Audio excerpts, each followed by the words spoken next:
안녕하십니까, 이주혜입니다. 네, 조민재입니다. 네, 마켓 시그널 이제 시작을 해보았는데요. 정말 간밤에 많은 내용들이 있었잖아요. 네, 맞습니다. 이 미국이 국가안보회의 트럼프 대통령이 갑작스럽게 우리 시각으로 새벽 2시경에 약 1시간 동안 진행을 했습니다.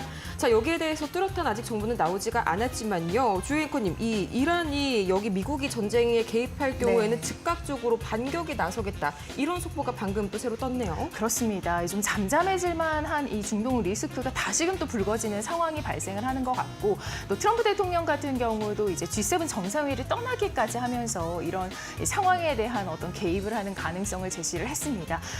간밤에 뉴욕 증시 상당히 이런 흐름들에 의해서 영향을 받았는데요. 유가까지 급등을 하는 모습을 나타내고 또 금값도 비슷한 흐름으로 갔습니다. 어떤 소식들 있으실지 이제 민재 앵커님 먼저 만나보겠습니다. 네, 이 중동 긴장 고조, 또 이어서 이 소매 지표 등의 매크로 지표까지 부진했습니다. 이 밤사이 3대 지수 역시나 좀 이렇게 하락 마감하는 그런 모습이 중간에 포착이 됐습니다.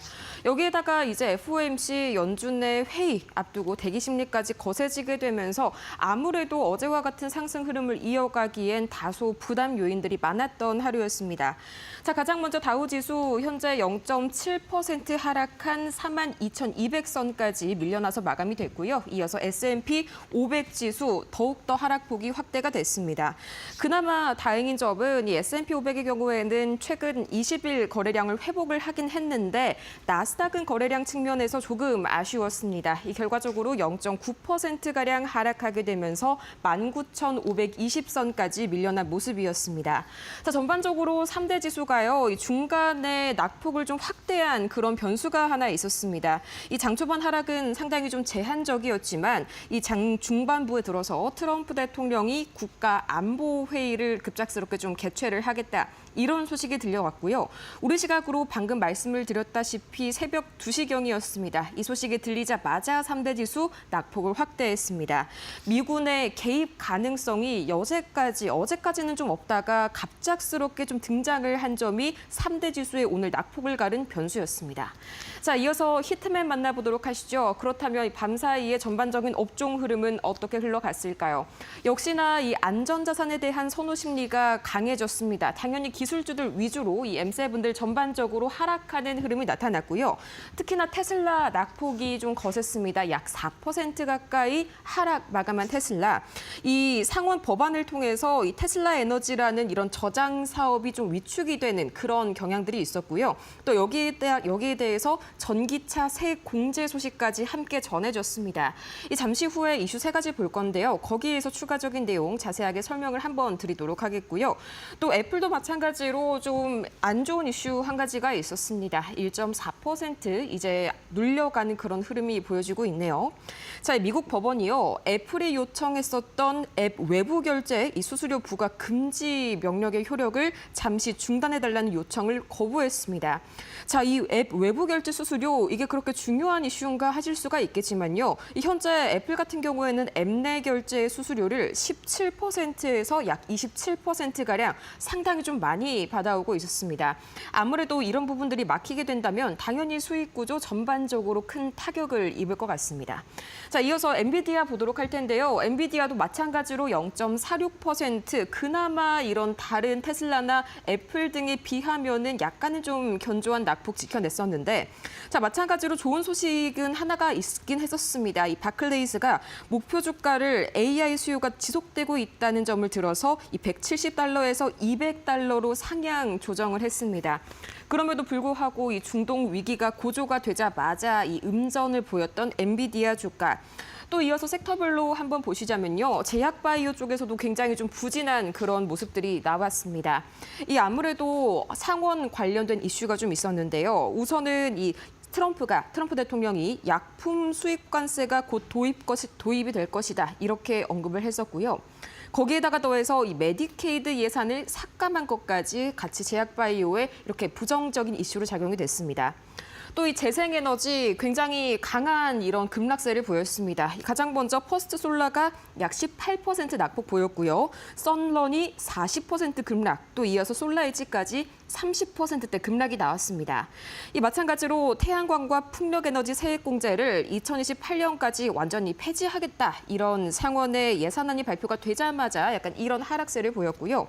또 이어서 방위업종과 에너지업종은 반대로 이 중동 이슈가 더욱더 격화가 되자마자 반등하는 흐름 보였습니다. 또 이어서 양자 컴퓨터가 조금 아쉬웠는데요. 좋은 소식이 하나 있었습니다. 이 G7 정상회담에서 양자 기술 워킹 그룹을 신설하는 내용을 이렇게 포함을 하겠다 이런 이슈가 나왔음에도 불구하고 약 1%에서 5%가량 하락이 나온 건 아무래도 오늘 이 장중 내내 위험 자산에 대한 회피 심리가 굉장히 컸다 이런 걸 반증하는 그런 섹터 흐름이었습니다. 자, 그렇다면 추가적으로 이외의 그런 지표들 어떻게 나왔을지 저와 함께 하나하나 차근차근 한번 살펴보시죠. 자, 가장 먼저 역시나 눈에 띄는 건 WTI 이 국제 유가 지표겠죠. 약 4% 이상 또 갑자기 뛰어 올랐습니다. 어느덧 배럴당 73달러 선을 넘어서게 된 WTI. 이 아무래도 중동 긴장이 고조가 된다 이런 이슈가 나오다 보니까 유가와 함께 이 빅스 지수까지 좀 급등하는 그런 모습을 보였습니다. 자, 빅스 같은 경우에는 20선을 더욱 넘어섰네요. 자, 무려 13%나 급등하는 모습, 13이나 급등하는 모습을 보였습니다. 자, 이 안전자산에 대한 선호 심리가 강해지게 되면서 미국 10년물 국채 금리 역시 이 굉장히 줄어드는 그런 모습을 보였는데요. 4.38% 선까지 6.42p 후퇴하는 모습이 나왔습니다. 자, 여기에 더해서 이 달러 강세, 이 현재 달러 인덱스는 딱히 표시를 안 했지만요. 달러도 강달러 다시 한번 두드러지는 흐름이 보였습니다. 이 DXY 달러 인덱스 98선 막 넘어섰고요. 자, 또 이내 바로 WTI 이어서 오늘 경제 지표 바로 만나보도록 하겠습니다. 자, 오늘의 경제 지표 먼저 보도록 할 텐데요. 자, 미국의 5월 소매 판매 전월 대비로도 전망치 대비로도 굉장히 좀 부진한 모습 보였습니다. 그나마 다행이었던 점이요. 소매 판매 헤드라인이 예상치보다는 그래도 표면적으로는 약했지만 이 GDP에 반영이 되는 컨트롤 그룹은 예상치를 상회했습니다. 이 점은 상당히 좀 고무적이었고요. 이 현재 관세가 물가를 뭔가 즉각적으로 끌어올리는 흐름은 아니지만 확실히 이런 소매, 특히나 이런 소비 심리에 즉각적으로 부정적인 영향을 미치고 있다. 이런 시그널들이 계속 나와주고 있습니다. 자, 이어서 5월 산업 생산도 함께 좀 3번 보셔야 될 것 같은데요. 자, 이 부분도 마찬가지로 제조업 부문은 소폭 좀 늘었습니다. 그 점이 좀 긍정적이었습니다. 특히나 좀 자동차와 항공기 생산이 소폭 늘었네요. 자, 하지만 그 폭이 상당히 좀 미미했고요. 또 유틸리티 부분이 상당히 좀 둔화되는 흐름을 보이게 되면서 결과적으로는 전체 지표가 하락하는 흐름 보였습니다. 자, 한마디로 오늘 경제 지표 정리를 좀 해보자면 이 소비와 생산 모두 기대치보다 상당히 좀 부진했고요. 여기에다가 기업 재고마저도 여기 4번에 나와 있습니다. 자, 이 기업 재고마저도 상당히 좀 전반적으로 정체가 되면서 경기 둔화 시그널이 포착이 됐었다. 이게 다시 한번 현재 국채금리까지 건드렸다. 이렇게 해석을 하시면 되겠고요. 자, 이어서 오늘 이슈 3가지가 바로 있었는데요. 자, 이 트럼프 대통령이 굉장히 강경한 이런 메시지를 보냈습니다. 그와 함께 미군이 좀 개입을 할 수 있다. 이런 여지를 열어뒀는데요. 자, 소셜미디어에서 강도 높은 발언을 장 시작 전부터 좀 이어갔습니다. 제가 가장 좀 심각하게 봤었던 발언들 3가지만 좀 정리를 해봤는데요. 미국의 인내심이 한계에 도달했다. 이란 최고 지도자가 어디에 숨어 있는지 정확한 위치를 알고 있다. 또 이란 상공에 대한 완전한 통제권을 확보했다. 한마디로 상당히 현재 협상 테이블에 나오지 않는다면 바로 좀 미군 측에서 움직임을 보일 수 있다. 이런 발언을 직접적으로 시사를 했고요. 또 이어서 2번째, 이 백악관 국가안보팀 회의가 소집이 되었다는 말, 오늘 굉장히 자주 강조를 드리고 있는데요. 블룸버그의 보도에 따르면 오늘 새벽 2시부터 약 1시간 넘게 진행이 되었다고 합니다. 이 관련된 소식 추가적으로 들어오면 바로 전달드리도록 하겠습니다. 자, 마지막으로 3번째, 사실 어제부터 조금 움직임이 나왔었던 이슈죠. 자, 미 상원 공화당이 감세 그리고 부채 한도에 대해서 이 수정안을 공개를 했는데요. 이것 때문에 상당히 오늘 이 재생에너지 쪽 그리고 2차 전지, 테슬라, 전기차까지 한꺼번에 급락하는 흐름 보였습니다. 자, 이 대규모 감세 그리고 부채 한도 패키지 초안이 공개가 된 건데요. 과연 재원을 그래서 어디에서 마련을 할 것이냐? 기존의 이 4조 달러에서 5조 달러 가까이 1조 달러를 또 업그레이드를 시켰습니다. 이 재원 마련 부분이 상당히 좀 문제가 될 법한 부분인데 결국에는 메디케이드 지출을 하원안보다 더 크게 삭감을 하겠다. 이게 첫 번째였고요. 한마디로 저소득층에 대한 의료를 줄이겠다 이 말이겠죠. 자, 여기에 전기차 약 7,500달러 가량이죠. 여기에 대한 이런 세액공제도 180일 내로 폐지를 하겠다. 그리고 풍력과 태양광 여기에 대한 세액공제까지 폐지를 하겠다. 청정 에너지 인센티브를 대폭 축소하겠다. 이런 메시지가 나오게 되면서 전반적인 장하락에 부담을 더했습니다. 자, 이렇게 한번 살펴봤었고요. 자, 그렇다면은 과연 이 글로벌 빅 이슈들 과연 현장 이어서 어떻게 아마 흘러갈지 그런 모든 이슈들 다시 한번 전화 통화를 통해서 연결을 해서 정리를 해보도록 하겠습니다. 자, 이어서 한번 특징주 만나보도록 하겠습니다. 네, 이 간밤에 뉴욕 증시에서는 어떤 것들이 있었을지 한번 보도록 하겠습니다. 뉴욕의 특징주들 종목으로 살펴보도록 할 텐데요. 자, 주요 기술주 먼저 보도록 하겠습니다.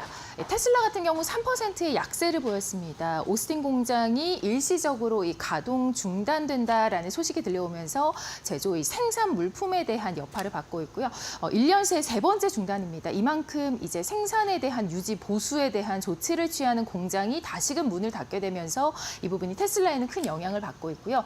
엔비디아 같은 경우는 0.39%의 약세입니다. 7월 분기 매출이 추정치 대비해가지고 증가할 것으로 예상이 되고 있습니다. 목표가는 $200로 상향하는 리포트가 제시가 되면서 0.39%의 약세권 흐름을 마쳤고요. 마이크로소프트 같은 경우는 0.23%의 하락입니다. 오픈 AI와 협업을 하는 가운데 이 관계가 약화될 것이다라는 우려감까지 더해지면서 0.23%에서 약세권 마감됐습니다. 자, 이어서 실적 발표주들 보도록 하겠습니다. 자빌이 실적이 상당히 좋았습니다. AI 수요로 인해서 이에 힘입어서 실적 서프라이즈를 기록을 했는데요. 분기 실적이 실적 예상치를 상회하는 모습이 나타났습니다. 9% 가까이 오름세를 보였고요. 레나는 4%대 약세권입니다. 주택시장 위축에 대한 이 업황의 부진 속에서 2분기 실적에 대한 전망도 엇갈리고 있습니다. 평균 주택 판매가가 5년 만에 최저치를 기록했다라는 분석 리포트 나오고 있습니다. 이어서 이슈 있는 종목들 살펴보도록 하겠습니다. 쉐브론 같은 경우에는 2% 가까이 올랐습니다. 중동 긴장감이 고조가 되면서 유가가 크게 올랐는데 이 부분이 또 영향을 미쳤죠. 정유와 에너지가 동반해서 오름세가 나타났습니다. 전일장에서는 약세권에서 흐름을 보였다면 이 중동 리스크 다시금 우려가 올라가면서 이 부분이 2%의 상승을 이끌었습니다. 썸넘 보겠습니다. 40%의 급락이 나왔는데요. 트럼프 행정부 쪽에서 이 태양광과 풍력 등 에너지에 대해서 특히나 이 청정 에너지에 대한 세액 공제 혜택을 축소할 것이다라는 우려감 나오고 있습니다. 이 미국 상무부 쪽에서의 안이 아무래도 이 폐지가 되는 시점에 대해서 그대로 유지한다라는 점이 아무래도 이 청정 에너지 쪽으로는 세제 혜택이 계속해서 줄어들 것이다라는 우려감을 일으킨 것으로 보입니다. 다음으로 이슈 있는 종목들 살펴보도록 하겠습니다. 자. 버브 테라피틱스 같은 경우에는 일라이 릴리에서 인수한다는 소식이 있었습니다. 약 13억 달러의 가치가 회사 가치가 평가가 됐고요. 80% 넘는 오름세를 보였습니다. 폭등한 이유가 이 제약 업체 가운데서도 일라이 릴리가 워낙에 이제 대표적인 대기업이기 때문에 인수가 됐을 경우에 앞으로 이 업황이나 또 이 기업의 그 주가에 있어서는 더욱더 흐름이 좋을 것으로 예상이 되고 있고요. 81.50%에서 큰 오름세 나타냈습니다. GM 보겠습니다. 2%의 약세권이고요. 하이퍼카 신형 코르벳이 공개가 됐지만 주가에는 반영이 되지 못했습니다. 이어서 코스트코 보겠습니다. 0.67%의 약세권인데요. 캘리포니아의 이 대규모 주유소를 건설할 예정이라고 합니다. 그러나 역시나 마찬가지로는 주가에는 미반영됐습니다. 0.67%의 약세권 마감입니다. 이어서 계속해서 보도록 하겠습니다. IB 투자견 종목들인데요. 메타와 또 나이키, 로쿠입니다. 메타 같은 경우에는 왓츠앱과 관련된 소식을 어제도 전해드린 바가 있는데요. 이 왓츠앱 수익화로 인해서 연 $100 이상의 광고 매출이 기대가 되고 있습니다. 목표가 $750 그대로 유지했습니다. 나이키는 3%대의 약세권 흐름이었는데요. 긍정적인 수요로 인한 이 신호가 부재하다라는 얘기가 나오고 있고요. 또 이 내부적인 기업의 혁신이 좀 부족하다라는 평가가 나오고 있습니다. 목표가 61달러로 하향 조정됐습니다. 로쿠는 1%대의 약세권 흐름이었는데요. 아마존닷컴과의 이 제휴 효과에 좀 주목이 되고 있습니다. 목표가는 100달러를 상향되는 이 리포트가 나왔음에도 불구하고 2% 가까운 내림세를 보였습니다. 지금까지 특징주 알아봤습니다.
네, 오늘의 글로벌 빅 이슈, 곽영훈 주식투자연구소 대표 이야기 나눠보도록 하겠습니다. 안녕하세요.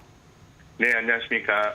네, 역시나 이 밤 사이에 중동 리스크가 다시 한번 좀 시장의 발목을 붙잡는 흐름이 나왔습니다. 좀 단기적으로 갈 거라고 주 초반만 하더라도 전망이 나왔는데 아무래도 좀 장기적으로 좀 길어질 것 같은 신호들이 나오고 있네요. 네, 전반적으로 뉴욕 증시는 이제 지정학적 불안과 경기 둔화 우려가 맞물리면서 하락 마감을 했습니다. 가장 큰 변수는 이스라엘, 이란 간 군사적 긴장 고조입니다.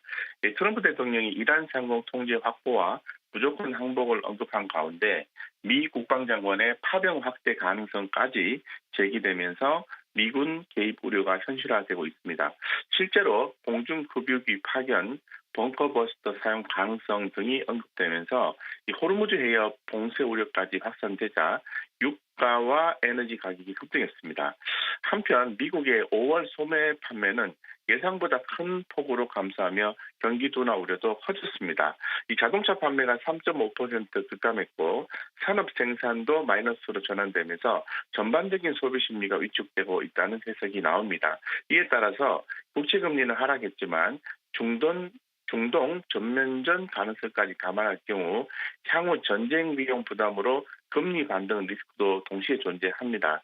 달러는 안전자산 선호 속에 강세를 보였고 유로, 신흥국 통화는 약세로 전환했습니다. 이런 복합적인 리스크 속에서 이 투자 전략은 보다 신중해야 할 것으로 보입니다. 단기적으로는 에너지와 방산업종 중심의 트레이딩 전략이 유효하며 중기적으로는 금달러 방어주 중심의 자산 재정비가 필요합니다. 또한 유가 급등이 인플레이션을 자극할 경우 채권 시장과 주식 시장 모두 압박을 받을 수 있는 만큼 농산물, 비료 등 실물 자산 ETF를 통한 분산 전략도 고려해야 합니다.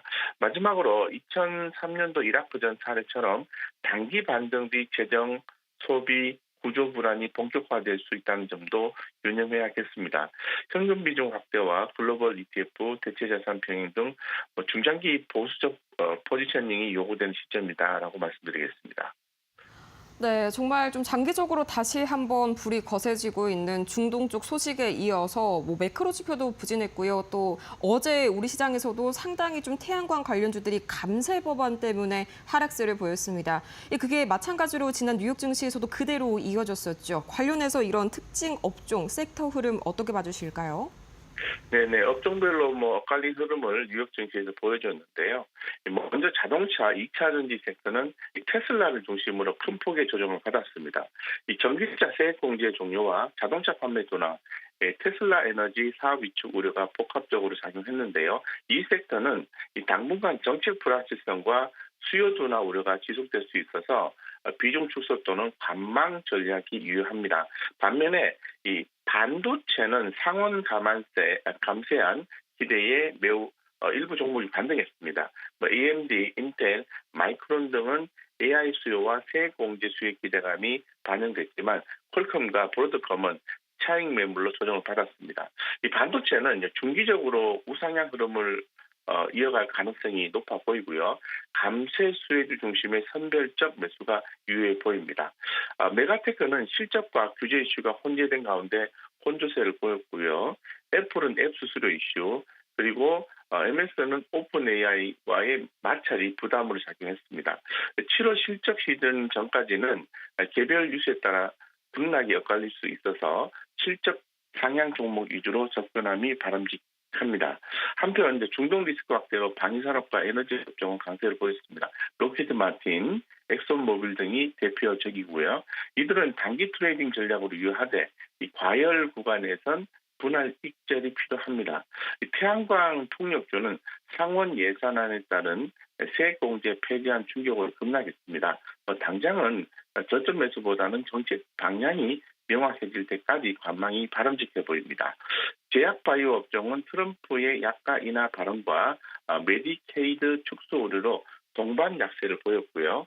글로벌 공급망 의존도가 낮은 내수 기반 종목이나 병원, 보험주 중심의 방어적 전략이 유효해 보입니다. 마지막으로 금, 비료, 농산물 관련주는 인플레이션 해지 수요로 강세를 보였습니다. 이 섹터는 중장기 포트폴리오 안정성 확보 측면에서 비중 확대 전략을 제시해 드리겠습니다.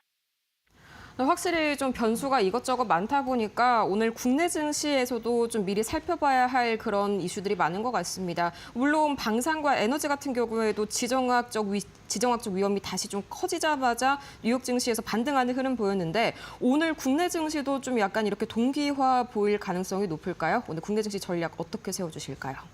네, 뉴욕 증시가 이처럼 중동 리스크와 미국 소비 지표 부진으로 하락 마감하면서 오늘 한국 증시도 변동성 확대 흐름이 불가피할 전망입니다. 특히 트럼프 대통령이 이란 상공 통제 무조건 항복을 언급하고 미 국방장관이 파병 가능성 시사한 점은 지정학적 불안을 키우며 에너지 방산 관련주는 강세, 성장주에는 부담 요인으로 작용하고 있습니다. 전일 코스피는 2,998포인트까지 상승하며 3,000선을 돌파를 시도했지만 장중 73포인트나 출렁이는 고변동 장세를 연출했습니다. 이 3,000선에 대한 심리적 저항 그리고 RSI 기준, 이 과매수권 진입 등이 이 차익 매물 출회를 자극한 것으로 판단하고 있습니다. 자, 오늘 장은 이 삼성전자 중심의 반도체주 수급이 지수 방어를 시도할 가능성이 크며 전일 강세를 보였던 에너지, 방산주의 단기 트레이딩 수요가 유입될 수 있습니다. 다만 뉴스에 민감하게 반응하는 장세 특성상 오장으로 갈수록 뉴스플로어에 따른 출렁임에 대비할 필요가 있습니다. 투자 전략 측면에서는 중동 변수와 미국 경제지표 불안이 혼재된 상황인 만큼 단기 트레이딩은 에너지, 방산, 금 관련 ETF 중심의 대응이 유효하고요. 중기적으로는 실적 안정성과 수급 누적이 확인된 종목 중심으로 선별 투자 전략이 필요해 보입니다.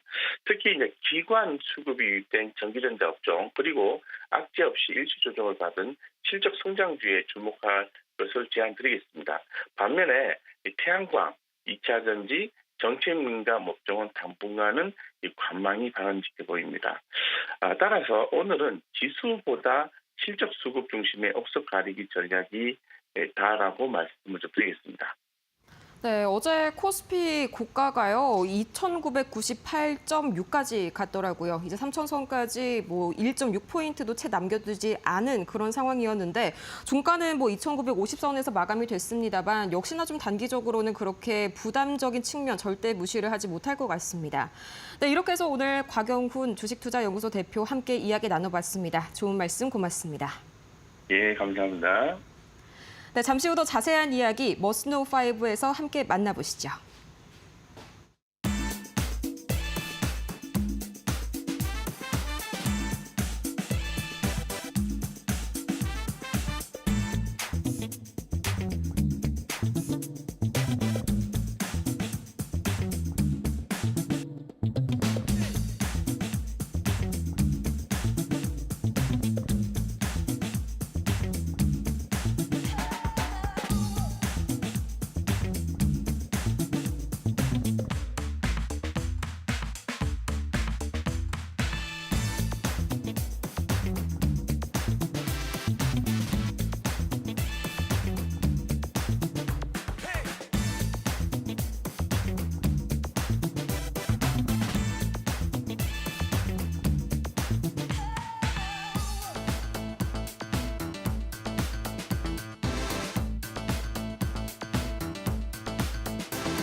네, 머스트 노 5 시작해 보도록 하겠습니다. 자, 이란과 이스라엘의 이 엿새째 충돌이 이어지고 있습니다. 정말 이 뉴욕 시장을 지배하고 있는 이슈 중에 하나, 바로 이 중동 리스크일 텐데요. 간밤에, 그러니까 약 2~3시간 전만 해도 상당히 많은 이슈들이 쏟아지고 있습니다. 일단 트럼프 대통령이 G7 정상회의를 황급히 나온 이후에 소재를 알고 있다라는 이야기를 했습니다. 이란의 최고 지도자의 소재를 말하는 것인데요. 직접적으로 겨냥을 하면서 소재를 정확히 알고 있고 또 무조건 항복하라라면서 공개적인 압박을 했습니다. 그런 가운데 이란에서는 새 최고급 무기를 동원해서 맹렬히 공격하겠다라는 이야기를 내놓고 있습니다. 이스라엘의 기습적인 이런 선제 공격으로 시작된 이 무력 충돌이 이어지고 있는 가운데 양국은 스텔스기를 동원한 정밀 폭격과 미사일 세례를 주고받으면서 교전을 이어가고 있습니다. 이스라엘은 이란 정권 교체를 거론하면서 이란의 최고 지도자를 정조준할 태세까지 보이고 있기 때문에 상황이 심각해지자 G7 정상회의에 참석하던 이 도널드 트럼프 미국 대통령이 조기에 귀국하기도 하면서 국가안전보장회의 소집 준비를 지시한 것으로도 알려지고 있습니다. 이스라엘군은 현지 시간 17일 오전 0시 55분께 텔레그램을 통해서 이란에서 발사된 미사일이 탐지돼 전국 각지에 공습 경보가 내려졌다고 밝혔고요. 미사일을 요격하는 동시에 위협 제거를 위한 공습에 착수했다라고 밝힌 이스라엘군은 약 20분 만에 경보를 해제하고 이제 전국에서 보호 공간을 떠나는 게 허용된다라고 공지하기도 했습니다. 간밤 이란 국영통신은 이스라엘을 겨냥해서 다수의 미사일과 드론이 발사됐다고 보도했는데요. 정황상 대부분이 비행 중에 추격한 것으로 보입니다. 이어서 이에 앞서서 이스라엘군은 16일 저녁 이란 수도 테헤란에 위치한 국영방송국 본사를 2차례 걸쳐서 공습하는 모습을 보였고요. 이스라엘군은 해당 건물에 군사시설이 숨겨져 있다고 주장했습니다. 또 이스라엘 전투기를 요격하라고 테헤란의 한 공항에 배치됐던 이란 공군 소속 F-14 전투기 2기를 공습에 파괴가 됐고 테헤란에 있는 이슬람 혁명수비대 정예 쿠드스군 사령부도 폭격을 받았습니다. 네, 그런가 하면 이 미국의 경제 지표들 가운데서 5월 소매 판매가 0.9%의 급락을 보였습니다. 소비가 상당히 위축됐음을 보여주는 지금 상황인데요. 이 앞으로에 대한 소비 위축 현실화에 대한 우려감도 점점 커지고 있습니다. 이 미국의 상무부는 미국의 5월 소매 판매가 7,154억 달러로 전월 대비 0.9% 감소했다고 현지 시간 17일 밝혔습니다. 전월 대비 감소폭이 큰 데다 다우존스 지수가 집계한 전문가 전망치보다도 밑돌았습니다. 전년 동기 대비로 3.3% 상승했습니다. 지난 4월 소매 판매 지표도 전월 대비 0.1% 증가해서 0.1% 감소로 하향 조정됐고요. 월간 소매 판매 지표는 전체 소비 중 상품 판매 실적을 주로 집계하는 속보치 통계로서 미국 경제의 중추인 소비의 변화를 가늠할 수 있는 지표로 여겨집니다. 월가에서는 관세 정책 불확실성과 경기 침체 우려로 미국 소비자들의 심리가 악화하면서 개인의 소비 지출을 억누를 수도 있다라고 우려했습니다. 네, 지금 FOMC 회의가 열리고 있는 상황 속에서 정책 금리를 동결로 결정하고 향후의 9월에 금리 인하를 시작으로 연내에 2회를 인하할 것이다라는 전망이 나왔습니다. 반면 글로벌 해외 투자 IB에서 바클레이즈는 올해 1회 인하하고 또 내년에 3회 인하를 할 것이다라는 전망을 내놓았습니다. 미 관세 정책의 영향에 인플레이션에 대한 우려가 여전한 가운데 이스라엘과 이란의 무력 충돌로 국제 유가가 상승한 탓에 인플레이션에 대한 경계감이 더욱더 부각되면서 연준의 동결 결정에 무게가 실리고 있습니다. 최근 이스라엘과 이란 전쟁이 발발하면서 중동 지역의 전운이 감돌며 국제 유가가 급등했습니다. 중동의 정세의 불안은 안전자산 선호 심리를 자극할 수 있겠지만 국제 유가 상승에 따른 인플레이션 경계감이 더욱더 크게 부각됐습니다. 시장에서는 더욱이 5월 FOMC 당시와 비교해서 미국 관세 정책의 불확실성이 다소 완화되기는 했지만 기본 관세 10%라는 프레임은 변하지 않았다라고 판단하고 있습니다. 아울러 미국 연준은 경제 실물 지표를 확인하기 전에 통화 정책 결정을 서두르지 않겠다라는 기본 입장을 여전히 고수하고 있는 점도 6월 FOMC 동결 결정 전망에 힘이 실리는 이유입니다. 시장에서는 연준의 이 금리 인하 시점이 9월이 될 것으로 예상하고 있습니다. 또한 연내 2회 인하할 것이다라는 전망을 유지했습니다. 한편 주요 해외 투자은행 쪽에서는 이번 FOMC 결과를 다소 매파적일 것으로 예상을 했는데요. 바클레이즈는 점도표에서 올해 1월 그리고 내년에 3회 인하 전망을 제시했습니다. 네, 미국의 이 상무재무위원회에서 하원에서 앞당긴 첨단 제조 생산 세액공제 폐지 시점을 현행대로 유지를 하기로 했습니다. 도널드 트럼프 대통령의 이 핵심 경제 구상을 담은 안인데요. 이 OBBA에서 이 상원에서 진통을 겪고 있는 이 안을 겪는 가운데 나온 조치고요. 국내 배터리 회사들이 크게 영향을 받을 수 있는 부분이라서 조금 더 주목이 되고 있습니다. 상원 재무위 초안은 도널드 트럼프 대통령이 이 지난 1기 때 도입한 세금 감면 및 또 일자리 창출법을 연구하는 내용을 담고 있으나 미국 정부의 재정 부담을 줄이는 방향으로 조정이 됐습니다. 초안에 따르면 이 팁은 2028년까지 최대 2만 5천 달러 공제, 초과 근무 수당은 2028년까지 1만 2,500달러 공제 등으로 한도를 설정했습니다. 자동차 대출 이자도 2028년 1만 달러까지 공제받을 수 있습니다. 부채 한도 5조 달러 증액에 관한 내용은 하원안에 그대로 유지가 됐는데요. 앞서 랜드폴 상원의원 등은 부채 한도 상향이 적절하지 않다라는 이유에서 반대한다고 공개적으로 여러 차례 발언을 했고요. 상원에서는 4명 이상 의원이 반대표를 던지면서 과반 득표에 실패했기 때문에 상원 통과는 무산되고 있습니다. 네, 테슬라 소식입니다. 이 테슬라 같은 경우는 현지 시간으로 17일, 오는 3월 30일부터 텍사스 오스틴에 있는 공장에서 사이버 트럭과 또 모델 Y의 일주일간의 생산을 중단할 예정이다라고 전했습니다.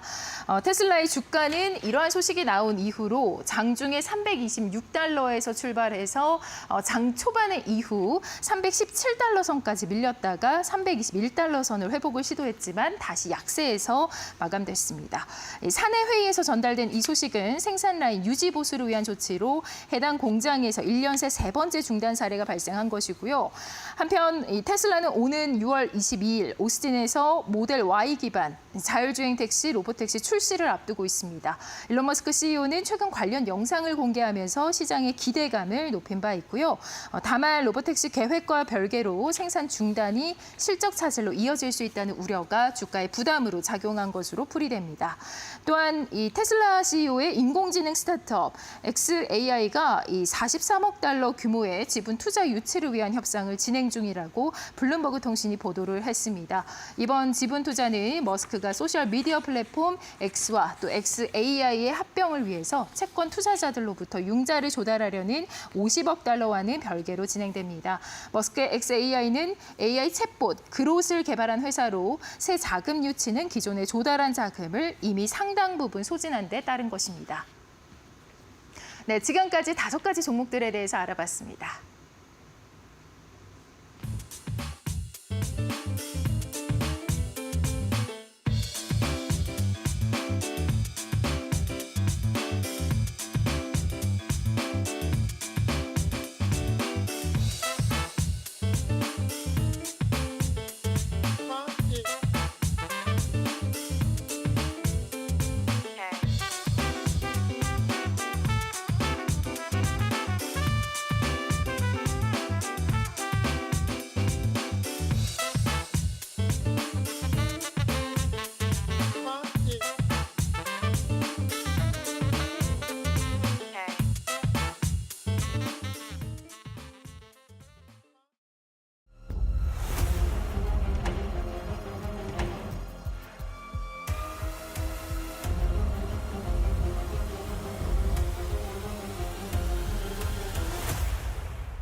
안녕하세요. 매드토크 신일섭입니다. 오늘의 주제는 트럼프 G7 찍먹후 테헤란 탈출 경고, 박살나버린 바이든의 IRA법, 앨런 머스크 GD도 현명한 사람입니다. 자, 트럼프 대통령이 G7에서 급하게 돌아왔죠. 자, 자기 할 일만 하고 쏙 빠져버렸습니다. 사실 트럼프가 미국 대통령이 아니었으면 저거 분명히 미국 대통령이 아니었으면 나가지도 않았겠죠. 그러니까 지금 우리 옛날에 그런 반에서도 저런 거 좀 있지 않았나요? 막 좀 이게 자기 잘 나간다고 막 어떤 모임에서 자기 얘기만 하고 가버렸는데 걔가 이제 막 적인 거죠. 그 교장 아들이거나 아니면은 좀 그렇죠. 그럴 만한 어떤 그 상황에 있는 애들이 그런 짓을 해도 뭐라고 말을 못하는 그런 상황. 학생이어서 더군다나 그러고. 네, 그런 약간 느낌이었죠. 사실 이게 저런 회의를 저게 무슨 저건 아니잖아요. 동네 무슨 뒷골목에서 하는 무슨 술 먹고 하는 대화 회의도 아니고 어쨌든 간에 정상이 7개 나라 정상이 모여가지고 이제 캐나다에서 또 그 캐나다 총리가 이번에 새로 뽑힌 총리 아닙니까? 아주 그냥 그 준비를 많이 철저히 했을 텐데 저렇게 하고 쏙 빠져나가 버리는 게 사실 굉장히 눈에 보긴 싫죠. 근데 이제 미국 대통령이가 뭐라고 말은 못하고 그쵸? 말은 못하고 어쨌든 간에 자기 할 일만 했어요. 뭐 했냐면 이제 그 지금 사실 뭐 17개국, 18개국이 기다리고 있다고 하지만 실제로 지금 진행된 거는 이제 영국하고 그러니까 우방 중에 최고 우방이죠. 그리고 영국하고 미국은 뿌리가 같지 않습니까, 결국. 그래서 이제 그런 것도 당연히 저기를 했겠죠. 작용을 했겠죠. 그러니까 영국하고 이제 먼저 했고 그거 사인하러 갔어요. 이게 사실 이게 그러니까 G7에 나가서 무슨 의제 거기에서 주어진 의제를 갖고 토론하러 간 게 아니라 그냥 영국 저거 총리 만나가지고 사인하러 갔습니다. 에어포스원 타고 결국에 영국의 위대한 총리를 알고 있고 우리는 방금 문서에 서명했습니다. 그리고 여기서 또 떨어뜨렸잖아요, 이거. 그쵸? 딱 폈는데 하필이면은 저기 앞에 저기가 이제 문서가 저기 끼어 있는 상태고 약간 저거 뒤에 거는 상장처럼 저기 네 개 귀퉁이 그거 아시죠? 귀퉁이 막혀가지고 넣어놓는 거 그거였던 거예요. 근데 이제 떨어졌는데 또 자기는 안 주워요 또. 자기 안 주고 가만히 있습니다. 허리 꼿꼿이 가만히 있고 영국 스타머 총리가 다 주워줬어요. 이거 종이. 다 주워주고 이제 얘기를 합니다. 뭐 자동차 관세가 항공우주비나에도 적용이 되고 이제 훌륭한 적이었다. 그리고 이제 항상 역시 여기서도 그게 나타나요. 위상이. 영국 총리인데도 기자들은 질문 다 트럼프한테만 합니다. 영국 총리가 말하려고 해도. 그리고 이제 61일째 일어난 일에 대해서 얘기하는 거죠. 60일 동안 2달 동안 내가 협상 시한 분명히 이란한테 줬는데 60일 내에 했었어야지. 바로 61일째 하루 지나자마자 이스라엘에 공격이 있었던 거예요. 그러니까 뭐 미국이 관여 안 하고 처음에 뭐 그랬잖아요. 뭐 이스라엘 알아서 다 거짓말인 거 아시죠? 미국의 정보가 없으면 아무것도 못합니다. 이스라엘은. 결국에 다 알고 있었던 것이죠. 61일째 결국 이란에 대한 공습을 한 거. 60일 동안 자기가 시간 줬다 이거죠. 그리고 이스라엘에 무기를 공급해 주시는 대통령님이라고 또 합니다. 이렇게 기자가. 당연하죠. 무기도 다 공급받고 모든 정보력이 다 미국에서 나오기 때문에 모를 수가 없어요. 자, 그리고 뭐 이란에 대한 얘기하면 또 이 얘기합니다. 자, 나는 이번에 중동 3개국 순방에서 땡겨온 돈만 5조 1천억 달러다. 근데 그 중동에서 유일하게 그 이란만 계속 이런 짓을 하고 있으니 지금 중동의 평화라든가 번영에서 혼자 빠져 있다는 것이죠. 그리고 이스라엘이 미국 군사적 지원 없이 이란의 핵기업을 제거할 수 있다고 생각하시나요? 계속 이란 질문만 합니다. 이거 사실 둘이 이제 협상에서 종이도 날라가고 죽고 그 얘기 하려고 하는데 그 질문은 거의 안 나왔어요. 미국과 영국과의 뭐 협상이 앞으로 뭐 어떻게 세부적으로 진행되고 이런 얘기는 하나도 안 하고 전부 다 이란 질문만 했습니다. 계속. 그리고 이제 뭐 마지막에 영국이 향후 관세로부터 보호받을 것이라고 보장할 수 있는가. 왜냐하면 우리나라도 FTA 체결해놓고 트럼프가 다 엎었잖아요. 지금. 어떻게 될지 모르겠지만 어떻게 지금 진행될지는 전혀 모르겠어요. 지금. 일본하고도 협상이 안 됐기 때문에. 자, 그래서 이제 트럼프가 과연 그럼 이걸 약속을 할 수 있는 것인가. 정권이 바뀌어가지고 다른 정권이 들어오면은 또 바뀔 수도 있잖아요. 근데 뭐 지금 당장 자기가 대통령이니까 보호받고 있대요. 뭘로? 말로만입니다. 보호받고 있다는 게 아무런 법적 근거도 없어요. 왜 그러냐면은 자기가 스타머 총리를 좋아하는 게 자체가 보호하는 거래요. 그러니까 자기가 스타머 총리를 좋아하니까 이 관세 협상은 이제 뒤엎어지지 않는다. 그게 보호받고 있는 거랍니다. 뭐 웃을 수밖에 없죠. 스타머 총리는. 그러고 급격하게 돌아갑니다. 바로 이 에어포스원을 타고 항상 이 길목에서 또 저기 하지 않습니까? 한 30분 동안 서가지고 핵무기를 절대 가질 수 없으며 그다음에 미국 기지를 공격하거나 우리에게 피해를 입힐 경우에 그때만 우리가 나선다고 했죠. 미국이 직접 공격 안 당하면은 관여 안 합니다. 무기만 팔죠. 그래서 미국의 폭탄으로 이란의 핵 프로그램과 시설을 파괴할 수 있다는 보장이 있습니까? 또 뭐 이런 거 계속 물어봐요. 자, 그리고 G7에서 해야 될 모든 일을 다 했답니다. 자, 웃기죠, 이게? G7에서 해야 될 모든 일을 다 한 거는 그냥 자기가 영국 스타머 총리랑 사인한 거 그게 다 한 거예요, 지금. 할 일 다 했다고 하고 와버렸어요, 그냥. 자, 그래서 이 영국과 계약을 맺었고 영국은 정말 훌륭하다. 그리고 무역에서 미국을 해치기 위해서 결성되었다. 이게 EU 얘기 또 하죠. EU는 우리를 망치기 위해서 결합된 존재다. 그리고 이제 일본에 대한 얘기도 합니다. 그래서 아베 총리랑 친했기 때문에 협상 잘 될 거다. 그 얘기 한 것이고. 그리고 또 이런 얘기 합니다. 그때 뭐 키싱 마이 S라고 해서 또 난리가 났었잖아요. 근데 여러분이 지불할 금액을 알려드리는, 이거 통보죠, 통보. 이게 협상입니까? 협상이 아니에요. 지금 이 무역 협상이란 게 이름이 협상이지 여러분이 지불할 금액을 알려드리는 거라잖아요. 너네 얼마 내야 돼? 너네 얼마 내야 돼? 너네 얼마? 내가 통보하면 그냥 내야 돼. 그렇죠? 러시아랑 중국한테만 좀 약한 것 같죠. 많은 사람을 잃었다. 그들은 거래를 했어야 된다. 그 아까 60일 얘기입니다. 60일 동안 빨리 거래를 했어야 된다. 그 대피 명령했다. 테헤란에서 대피하라고 지금 했습니다. 그렇죠? 자, 그리고 이제 계속 이제 트루스 소셜을 올리는데 이 마크롱 대통령이 또 삐졌나 봐요. 삐졌다기보다 영국하고만 하고 또 가버리니까 자기랑 얘기 안 하고 가버렸잖아요. 마크롱하고 얘기 안 하고 가버려가지고 그래가지고 이제 그 휴전을 위해서 떠났다고 마크롱이 자꾸 얘기를 하는데 내가 워싱턴으로 가는 거는 휴전이나 정전하고 아무 상관이 없다.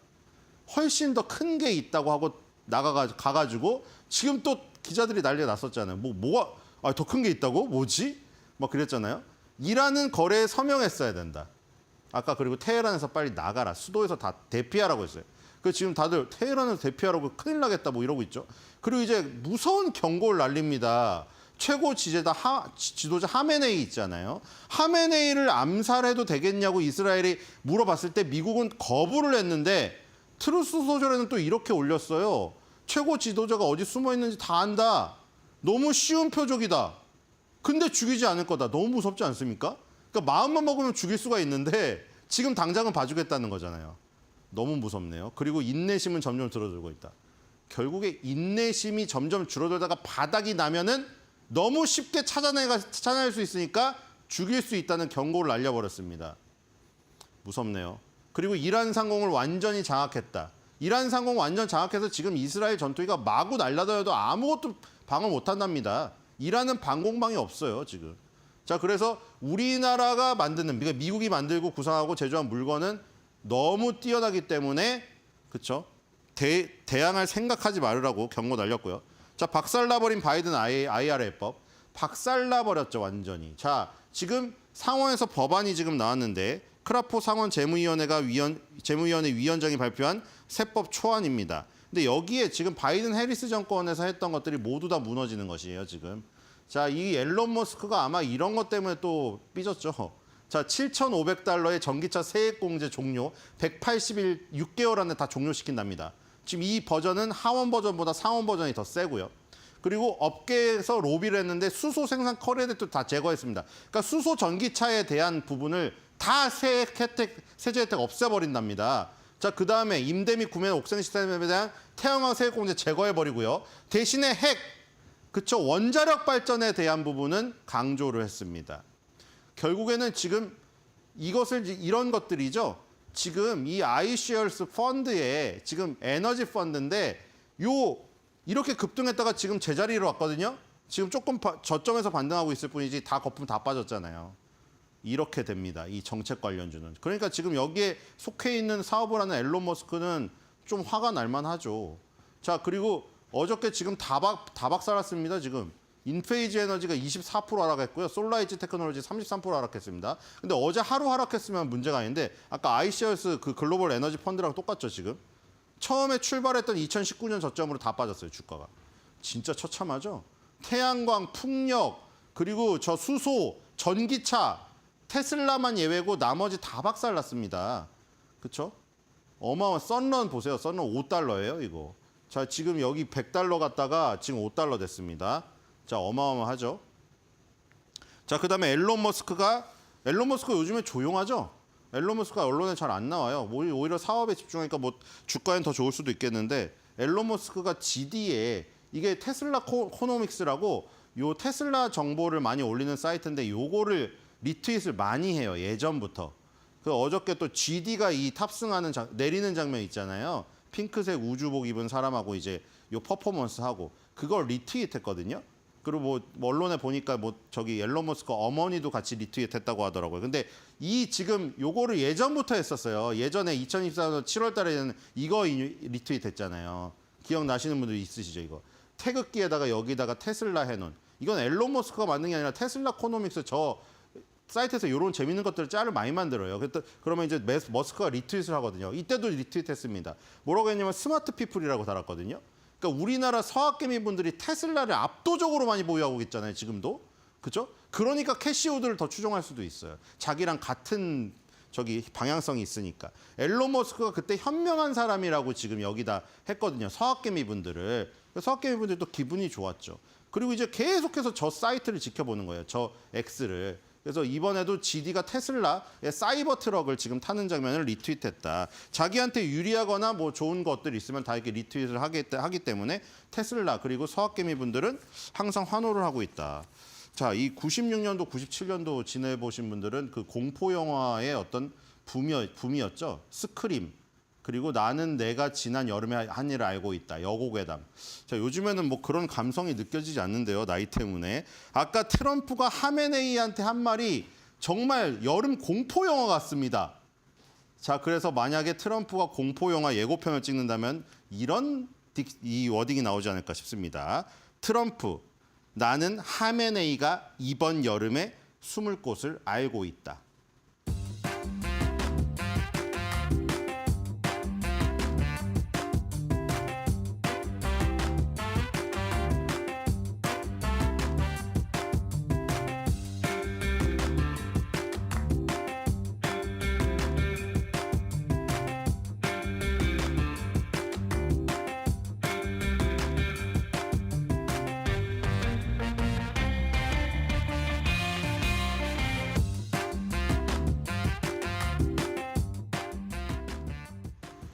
네, 자, 밤사이에 전해진 이 뉴욕 증시 소식, 또 이어서 앞으로 있을 일정까지 저와 한눈에 국내 주식에는 어떤 영향 미칠지 섹터별 영향 관련주 살펴보시죠. 자, 가장 첫 번째 이슈입니다. 우선 밤사이에 가장 크게 대두가 됐었던 이슈 중에 하나. 사실 이거는 밤사이라기보다는 어제 우리 오후장에도 영향을 크게 미쳤었죠. 이 바로 미국 상원공화당이 감세 그리고 부채 한도 법안에 대한 수정안을 공개를 했습니다만 이 상황이 악화가 됐으면 악화가 될지 더 긍정적으로 변하진 않았습니다. 방금 매드토크에서도 언급을 해주셨지만 결과적으로 이 밤사이에요. 이 태양광 뉴욕 증시 섹터에서는 썰런이 40% 급락이 나왔고요. 또 이어서 이 솔라이지는 30%대 급락이 나왔습니다. 또 이어서 이 전기차 테슬라는 4% 가까운 하락을 보였었는데 마찬가지로 계속해서 이 감세 법안 수정안 관련해가지고 오늘 마찬가지로 이 전기차 그리고 태양광, 풍력까지 오늘 함께 조정을 받을 가능성이 상당히 높습니다. 뭐 예를 들어서 하나솔루션, OCI 홀딩스가 있겠죠. 자, 이어서 두 번째 이슈 만나보도록 하시죠. 자, 정말 이 밤사이에 뉴욕 증시를 가장 크게 움직였던 것은 계속해서 이 이란과 이스라엘 간의 이 긴장이 고조가 되게 되면서 국제유가가 다시 한번 좀 반등하는 그런 모습을 보였었죠.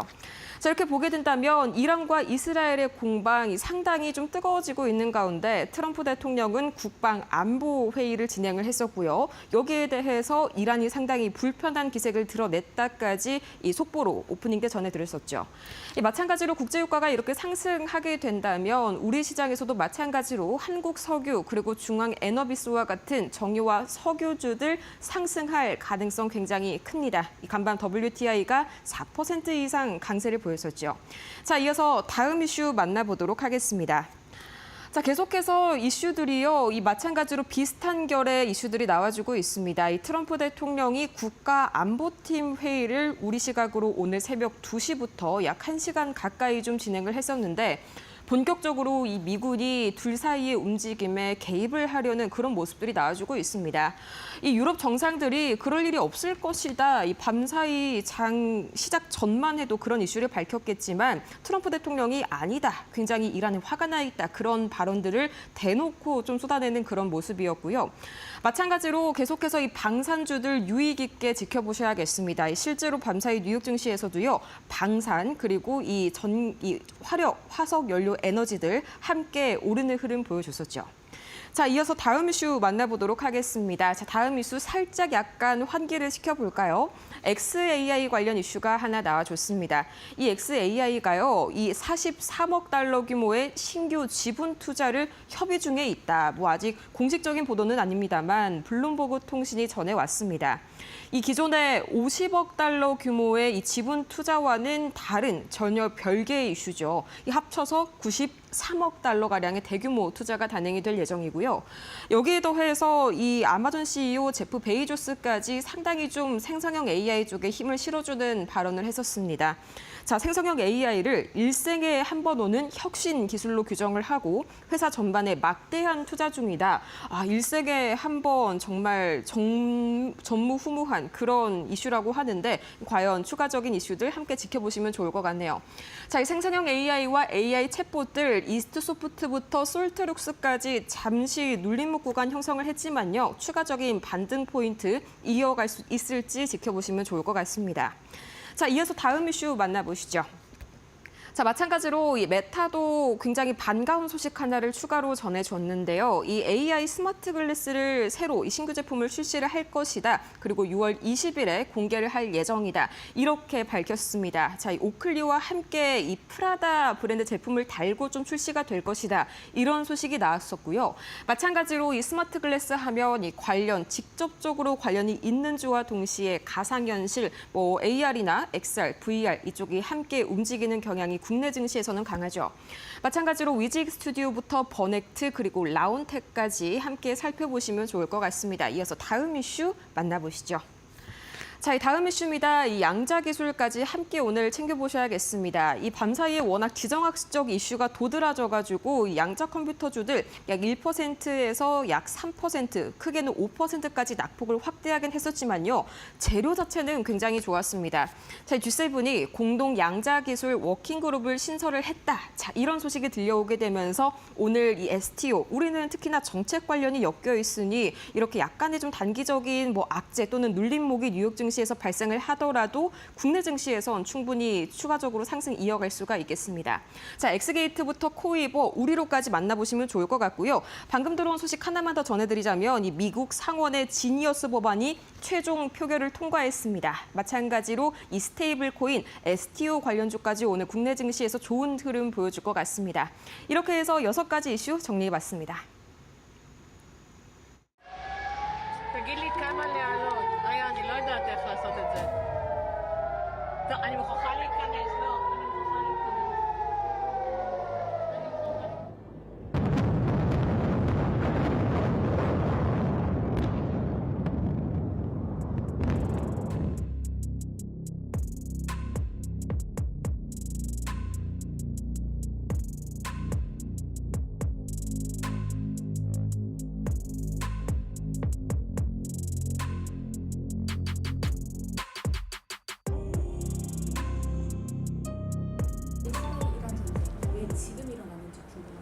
사실 뭐 지금의 중동에서의 이란과 이스라엘 간의 이러한 좀 갈등과 분쟁의 역사는 꽤나 오랜 역사를 갖고 있습니다.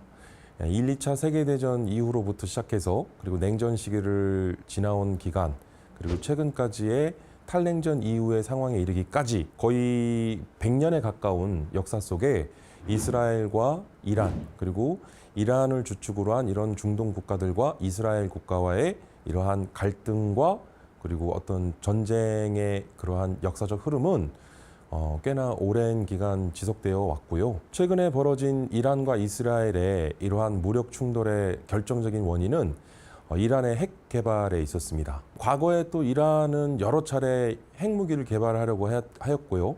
또 이러한 핵무기 개발 과정에서 미국이나 이스라엘 등 서방의 어떤 직접적인 제재나 또는 어떤 그런 방해에 의해서 이란의 핵 개발은 여러 차례 또 수포로 돌아간 적이 있는데 최근에 뭐 이스라엘이나 미국 등 여러 나라들의 정보 기관에서는 이스라엘의 핵 무장, 핵 개발이 거의 이제 완료 시점에 다다랐다고 하는 일종의 레드라인에 접어들었다라고 하는 평가를 많이 받아왔고 이스라엘과 이란의 어떤 그러한 복잡 미묘한 어떤 국제 정치나 국제 관계에 있어서 갈등 그리고 더 나아가서는 뭐 이스라엘과 또 이란과의 어떤 충돌 가능성에 있어서 이란은 일종의 그러한 마지노선 결국은 그 레드라인이라고 했던 핵무기를 개발에 완료하는 그 시점 결국 그 시점이 임박했다. 그리고 그 시점이 임박한 상황 속에서 이스라엘이 필두로 이제 이란에 대한 직접적인 무력 공격이 있을 수밖에 없었다라고 하는 표면적이고도 이념적인 또는 그런 측면뿐만 아니라 다양한 전쟁 발발 원인에 대한 접근을 할 수 있겠지만 기본적인 접근은 이란의 핵무기 개발이 완성 단계 시점에 접어들었다. 그리고 이에 대한 불안감과 그 적극적인 이란의 핵 개발을 저지하고자 했던 것이 첫 번째 충돌의 원인이 됐다고 말씀드릴 수 있겠습니다. 최근에 좀 눈여겨볼 수 있는 게 이란이 이제 보복 공격에 나섰는데요. 그래서 이스라엘 뭐 도심지라든가 이스라엘 시가지 일대에 무차별적인 이란제 미사일들이 발사가 되어 타격을 입혔는데 눈여겨볼 수 있는 부분이 이란이 그동안은 공개하지 않고 사용하지 않았던 미사일들이 신형 미사일들이 이번에 많이 사용이 됐다라는 점이고요. 그동안에 전 세계적으로 가장 대공 미사일 체계라고 했던 뭐 사드 체계라든가 그리고 아이언돔 그리고 이제 이스라엘은 한 단계 더 나아가서 아이언 빔 그러니까 아이언 빔이니까 이제 레이저 요격까지 시스템을 갖춘 것인데 그동안 이스라엘은 뭐 하마스라든가 뭐 중동의 여러 나라들로부터 그러한 미사일 공격들을 많이 받아왔을 때 아이언돔과 아이언빔이라고 하는 미사일 요격 체계를 통해서 거의 뭐 90% 이상의 요격률을 달성해 왔는데 이번에 이스라엘의 대공망이 좀 허점을 보이고 뚫린 것 아니냐라고 하는 그런 이야기들을 많이 하는데 사실 두 가지가 있습니다. 첫 번째는 물량 앞에는 장사가 없다. 그래서 아무리 최첨단 대공방어 체계를 갖추고 있더라도 여러 투발체가 동시다발적으로 공격을 해왔을 때는 이를 100% 막기에는 역부족이다. 그리고 두 번째는 이제 우리가 미사일을 이야기를 할 때 좀 쉽게 말씀드리면 로켓에 탄두를 실으면 미사일이 돼요. 그리고 미사일에 탄두를 제거하면 로켓이 됩니다. 그리고 이 미사일은 두 가지로 나뉘어요. 하나는 이제 밸러스틱 미슬이라고 하는 탄도 미사일, 그리고 하나는 크루즈 미사일이라고 하는 순항 미사일로 나뉘는데요. 최근에 이 미사일 체계를 한 단계 더 분류를 하기 시작한 게 기존의 탄도 미사일과 순항 미사일의 특징을 동시에 갖는 하이퍼소닉 미슬이라고 하는 극초음속 미사일이 또 하나의 미사일로 대두가 된 거죠. 이 극초음속 미사일의 등장이 이제는 전쟁에서의 일종의 게임 체인저라는 또 평가를 받고 있는데요. 왜 이 말씀을 드리냐면 이란이 최근 이스라엘에 대한 보복 공격을 감행했을 때 극초음속 미사일을 사용을 했어요. 이 극초음속 미사일은 현행 이제 미사일 방어 체계에 대한 말씀 잠깐 드리면 미사일을 미사일로 요격하는 방식이다 보니까 미슬 디펜스라고 합니다. 그래서 이에 대한 약자를 그냥 우리가 MD라고 하는데 이 미사일 방어 체계는 또 다층 복합 방어 체계를 지향합니다. 그래서 고고도 체계로부터 중고도, 저고도에 이르기까지. 그래서 고고도에서 1차 요격 시도를 하고 다음 2차 시도를 중고도에서 그리고 마지막 저고도에서 다층 방어 시스템을 갖추게 되는데요. 기본적인 전 세계적인 이 미사일 요격은 기본적으로 종말 단계에서 요격을 시도합니다. 그러니까 무슨 얘기냐면 미사일을 일단 멀리 쏘아 올리기 위해서는 고각 발사를 하거든요. 그럼 수직으로 고각 발사를 해서 높은 고도로 빠른 속도로 올라가는 이 미사일을 탐지하게 되고 1단계.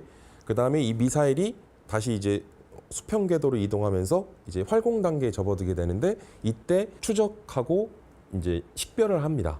그리고 마지막 활공 단계를 거쳐 이제 지상으로 떨어지는 낙하 단계가 있는데 결국 이때 고고도로부터 중고도, 저고도에 이르기까지 다층 방어 체계로 미사일을 요격하는 방식인데 하이퍼소닉 미슬이라 하는 이 극초음속 미사일은 현행 미사일 방어 체계로는 막을 수가 없어요.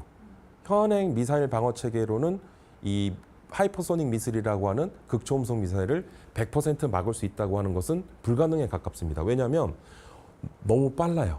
그러니까 일반적으로 미사일은 뭐 미사일을 요격하거나 또는 어떤 비행기와 같은 항공기를 격추하기 위한 용도로 만들게 됐는데 이 미사일을 통해서 뭐 일반적으로 군용 항공기는 소리의 속도를 측정하는 이제 마하라는 단위를 쓰는데요. 일반적으로 초음속 전투기가 마하 1에서 1.5 정도 속도를 냅니다. 그러면 이 초음속 미사일을 이제 요격하기 위해서 발사되는 미사일은 통상 마하 1.5에서 2 정도 속도를 내거든요. 근데 극초음속 미사일은 마하 5 이상의 미사일을 극초음속 미사일로 분류하는데, 최근에 뭐 극초음속 미사일을 전략화 배치해서 운영 중인 나라들, 뭐 러시아나 미국, 중국 뭐 이런 나라들, 특히 이 극초음속 미사일 기술은 러시아가 좀 앞서 있는데요. 러시아의 극초음속 미사일 중에는 마하 20에서 25까지 속도를 내는 미사일이 있어요. 그러니까 기존의 마하 5 이상만 넘더라도 이 극초음속 미사일을 완벽하게 요격하기는 불가능에 가까운데, 급기야는 마하 20에서 25까지 속도를 내는 미사일은 막을 수가 없는 거죠.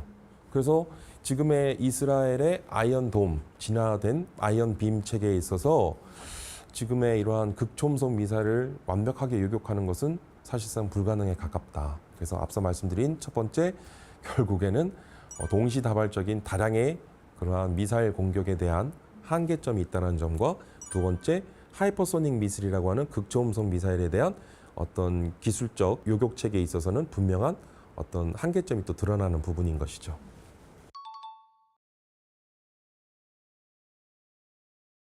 이스라엘과 이란의 악연은 100년여 가까운 길고 긴 역사를 갖고 있습니다. 중동 지역의 정세를 들여다보면 뭐 이스라엘과 이란뿐만 아니라 중동의 이슬람 국가들은 또 수니파와 또 시아파와의 또 갈등, 그러니까 굉장히 복잡한 그러한 종교적, 인종적, 정치적 갈등과 그런 복잡한 헤게모니 속에서 중동 지역 전세는 한마디로 이렇게 좀 정리를 하기가 쉽지가 않은 상황인데요.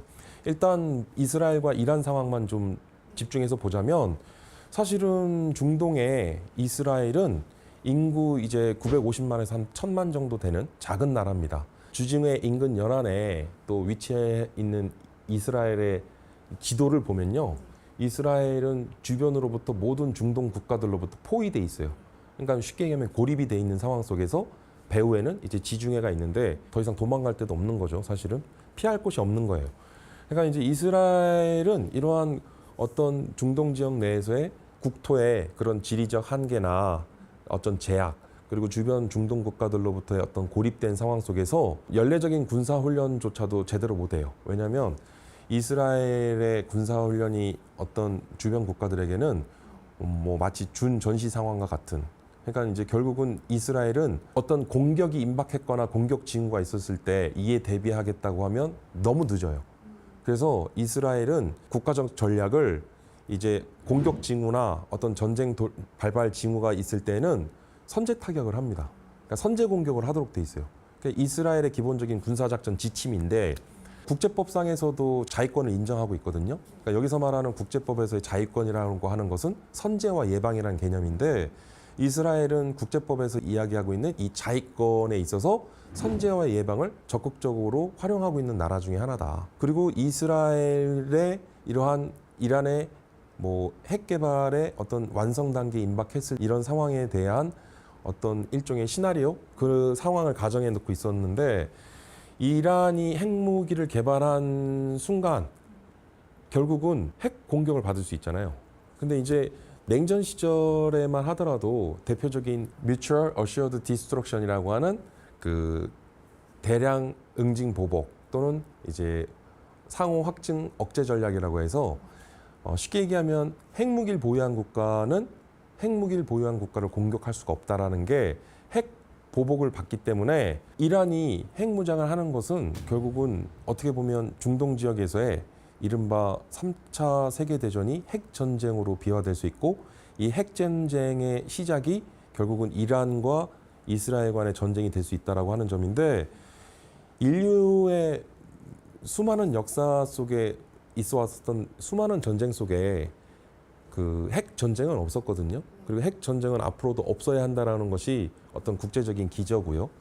그러니까 이제 이스라엘뿐만 아니라 미국이나 서방의 국제사회에서도 이란의 핵 무장에 대한 핵무기 개발에 대해서는 사실상 굉장히 부정적인 시각을 갖고 있고, 그리고 또 이란은 이스라엘에 대한 어떤 대적을 하기 위한 시아파의 종주국이라고 하는 이란이 어떤 시아파의 중동 국가들을 대표하고 있기 때문에 결국은 이 이란은 핵무장을 통해서 결국은 이러한 중동 지역 내에서의 뭐 이슬람 그 시아파 종주국으로서의 입지와 권위를 확고히 할 뿐만 아니라 이스라엘을 대적하기 위한 그런 그 결속과 연대 뭐 이런 것을 더 강화하기 위한 측면인데 사실 단순히 이란과 이스라엘 간의 무력 충돌이 단순히 뭐 상호 간의 보복 공습으로만 그치지 않고 지금 더 나아가서는 뭐 미국도 지금 개입을 하려고 하고요. 군사적 개입을 하고 있고 아마 미국은 보이지 않는 측면에서 이미 군사적 개입을 하고 있다고 보여지는데 마찬가지로 이란을 필두로 다른 중동 지역 내에 반이스라엘 국가들 결국 중동 국가들은 어떠한 형태든 무력에 대한 그러한 사용을 직간접적으로 보여줄 것이기 때문에 지금 이란과 이스라엘 간의 양측의 어떤 보복 공습이나 이런 측면에서 그칠 게 아니라 결국은 크고 작은 그러한 전투와 국지전 형태 그리고 더 나아가서는 국지전이 확전되면 전면전이 되는 거기 때문에 지금의 중동 전후는 좀 심상치 않다. 사실상 전쟁은 없어야 할 것이고 전쟁으로 더 치닫지 않기 위해서 조금 이러한 부분을 톤다운할 필요는 있는데 안타깝게도 지금은 그 전쟁 상황에 대한 가능성이 훨씬 더 높아지고 있는 상황이다. 뭐 이렇게 정리를 할 수 있을 것 같습니다.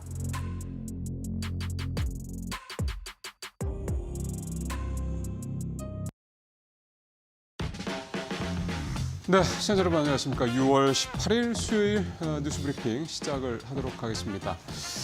자, 오늘 증권면의 톱 기사를 살펴보면 어제 코스피가 3,000선에 거의 육박했다가 이제 밀렸던 부분에 대한 얘기를 좀 다루고 있습니다. 어제 코스피 잘 아시는 것처럼 2,998.7여 거의 뭐 3,000선 눈앞 거의 목전이죠. 이런 걸 보면. 예. 물론 이제 어제 마감가는 이렇게 2,950선까지 다시 밀려 내려오긴 했습니다. 그래서 코스피가 이제 플러스로 돌아서긴 했는데 코스닥은 결국 이제 마이너스로 돌아섰고요. 어제 일단 3,000포인트에 대한 1차 시도 이렇게 있었다고 좀 봐야 되겠죠. 이달 들어서만 코스피가 9.3%가 급등을 좀 해서 주요국 증시 가운데 뭐 아주 단연 1위입니다. 이런 상황에서 근데 개인 투자자들은 국내 코스피의 하락에 베팅을 하고 있다. 이제 이렇게 말씀드릴 수가 있겠는데요. 표를 한번 좀 먼저 보시죠. 지금 표에 보면은요, 개인들의 코스피 지수 하락 베팅 ETF 규모 이렇게 표시가 되어 있죠. 날짜를 보면 제일 왼쪽에 있는 이 말풍선입니다. 지난 10일부터 17일 사이, 최근에 한 7거래일 정도 사이에 되는 거고 보면 이제 제일 많이 개인 투자들이 산 게 코덱스 200 선물 인버스 2X 그러니까 코스피 200 선물이 2배 떨어지는 거에 이제 베팅을 하는 요 이제 상품인데 무려 1,780억 원을 최근 한 7거래일 정도 샀습니다. 그 다음에 역시 이제 이거는 이제 코덱스고 그 다음에 타이거 것도 50억이 샀으니까 합쳐서 대략 코스피 200 선물 인버스 2배짜리 레버리지에 약 한 1,800억이 넘게 샀다는 얘기가 좀 되는 거죠. 그 다음에 코덱스 인버스는 그냥 이제 레버리지가 아닌 하락 베팅을 하는 상품에 490억. 역시 타이거도 마찬가지로 20억. 그래서 대략 이렇게만 따지면 최근 한 7일 사이에 하락하는 베팅에 레버리지 됐든 그냥 상품이 됐든 간에 얼마입니까? 2,004한 500억 가까운 2,003, 한 400억 가까이 되는 이 자금이 좀 들어왔다 이렇게 좀 볼 수가 있겠습니다. 아시는 것처럼 어제도 외국인이 뭐 1,000억 단위는 아닙니다만 순매도를 코스피에서 보였고요. 그 전날은 3,000억 넘게 팔았고요. 이틀 연속 외국인이 순매도를 좀 하고 있는 상황이기 때문에 뭔가 이제 외국인의 수급에도 변화가 있는 게 아니냐 이런 생각이 들 법한데 일단 이 부분에 관련해서는 시장의 얘기를 좀 전체적으로 좀 정리를 해보면 아직 외국인의 수급이 기조적으로 변화하는 그런 조짐까지는 아니다 이런 얘기가 좀 나오고 있습니다. 만약 예를 들어서 그 전날에 3,000억 넘게 팔고 어제도 또 뭐 그 이상의 외국인의 매도세가 나타났다면 조금 조짐이 그렇다 생각할 법한데 어제 그 정도는 아니었던 거죠. 그래서 결국은 뭐 계속 말씀드립니다만 이번 주에 이 계속해서 코스피가 갈 거냐 또는 이제 좀 어쨌든 뭐 중동 사태가 됐든 여러 가지 이슈가 됐든 간에 하락할 거냐 단기 조정을 보일 거냐 이 어떤 힘겨루기가 이번 주 내내 계속될 것 같고 또 그중에 굉장히 중요한 역시 관전 포인트는 외국인의 수급에 뭔가 변화가 기조적으로 나타날 것이냐 이 부분을 살펴볼 필요가 있을 텐데요. 미국에 상장된 미국에 상장돼 있는, 그러니까 이제 블랙록이나 이런 데서 이제 만든 상품, ETF 상품이죠. 국내 투자하는 ETF 상품은 여전히 돈이 계속 어제까지 두르고 있더라고요. 그래서 외국인이 국내에 대해서 생각하는 어떤 그 스탠스에 기조적인 변화가 있어 보이지는 아직은 좀 아닌 것 같다라는 생각도 좀 들긴 합니다. 자, 두 번째 얘기를 좀 가보도록 해볼까요? 지주사 얘기인데요. 보시는 것처럼 표를 먼저 보시는 게 좋겠죠. 주요 대기업들 지주사 주가 상승률을 보는데 뭐 굉장합니다. 최근 한 달 새만 이제 보는 건데 한화가 90% 가까이 올랐죠. HD 현대도 60% 가까이, 두산도 50% 넘게, LS도 20%가 넘게 올랐는데 연초로 따지면 뭐 2배 전후까지 오르는 종목들도 있을 정도로 이렇게 주요 대기업들 지주사들의 주가가 급등을 하고 있습니다. 뭐 잘 아시는 것처럼 상법 개정안과 관련돼서 상법 개정안이 통과가 되면 지주사들이 주주환원 정책을 적극적으로 펼 수밖에 없고 그렇게 또 뭐 자사주도 서걱할 수밖에 없고 그렇게 되면 주가가 오를 것이다. 이거에 대한 선반영이라고 좀 봐야 되는 거죠. 주가가 오르면 당연히 뭐 주주분들이야 기분 좋죠. 근데 오너 일가, 대기업 오너 일가 쪽에서 봤을 때는 이게 마냥 웃을 만한 일은 아닙니다. 왜냐하면 지금 이제 현재 뭐 현행법 체제 하에서 주가가 만약에 지주사 주가가 오르게 되면 이 상속이나 증여를 할 때 당연히 이 세부담이 커질 수밖에 없는 구조가 되기 때문입니다. 그래서 사실은 상법 개정안이나 이런 부분들뿐만 아니라 배당수도 분리과세라든가 이런 방식을 통해서 이 대기업 오너 일가들이 상속이나 증여를 할 때 좀 이제 유리한 측면도, 그러니까 그걸 좀 적극적으로 배당이라는 것, 주주환원 정책을 적극적으로 펼칠 수 있도록 그런 제도적인 개선을 좀 같이 마련해주겠다. 사실 이게 있어야지 사실 오너들도 뭐 이를테면 상속을 하는데 뭐 그 상속세가 지금 기준으로 뭐 최대 하나면 60%까지 나오지 않습니까? 그렇게 되면 사실은 부담스럽죠. 이런 부분들에 대한 어느 정도 좀 밑작업도 해줘야 될 필요가 있다는 지적도 그래서 좀 같이 나오고 있는데 일단 현재 현행법 상황에서 봤을 때 이렇게 주가가 올라가면 대기업 오너들은 사실 편할 수는 없겠다 이렇게 좀 볼 수가 있겠고요.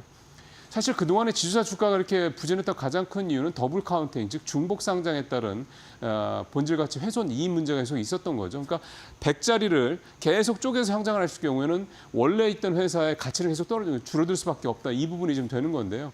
이 더블 카운팅에 대한 부분이 이제 해소가 될 수 있는 상법 개정안이 되면 그런 기대감이 나오다 보니까 주가가 올랐는데 현재 상황으로 봤을 때는 상법 개정이 통과되기 전까지는 일단은 오너들 입장에서 봤을 때는 부담스러울 수밖에 없다. 하지만 주주들 입장에서 봤을 때는 여전히 긍정적인 기대감을 가질 법하다. 이렇게 좀 볼 수가 있겠습니다.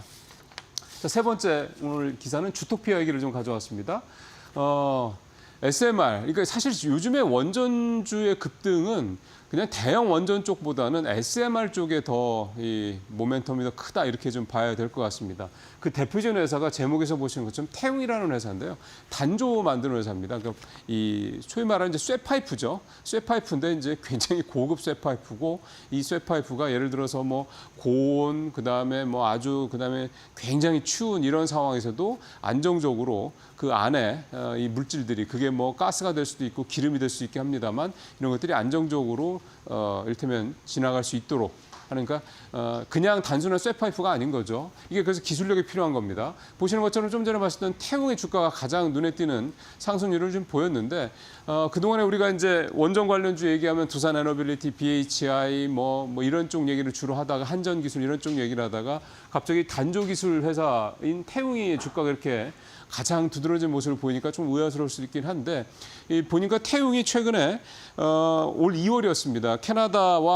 캐나다의 SMR 프로젝트에 단조 부품을 공급하는 계약을 아예 맺었더군요. 그러니까 실체가 있는 그런 회사가 됐다라는 거죠. 그런 점들 때문에 태웅의 주가가 사실은 일반적으로 이렇게 막 이렇게 회자되는 두산에너빌리티나 이런 회사들에 비해서 훨씬 더 많이 올랐다라는 그런 모습을 볼 수가 있겠고요.